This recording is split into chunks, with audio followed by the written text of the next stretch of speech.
अब चलते हैं शॉर्ट क्वेश्चन नंबर 5 की तरफ, जिसमें हम लोग डिस्कस करेंगे और एक्सप्लेन करेंगे क्रस्ट, ट्रफ, नोड और एंटी नोड्स को। आइए देखते हैं हम इन टर्म्स को कैसे डिफाइन कर सकते हैं।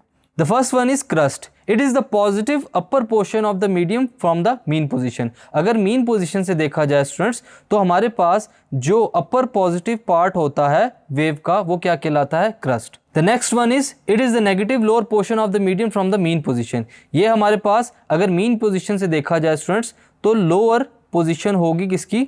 वेव की। इसको हम लोग क्या कहेंगे students? Trough. The next one is node, a point where the amplitude is 0 and the strain is maximum in a vibrating medium is called node। क्या होता है कि जहाँ पर जो एम्पलीट्यूड है स्टूडेंट्स वो 0 हो, लेकिन जो स्ट्रेन है यानी कि जो लेंथ है वो मैक्सिमम हो, वो क्या हमारे पास कहलाती है वाइब्रेटिंग मीडियम के अंदर? नोड। एंटी नोड क्या होता है? ऐसा पॉइंट जहाँ पर जो एम्पलीट्यूड है स्टूडेंट्स वो मैक्सिमम हो और जो स्ट्रेन होता है स्टूडेंट्स वो 0 हो वाइब्रेटिंग मीडियम के अंदर, वो हमारे पास क्या कहलाएगा?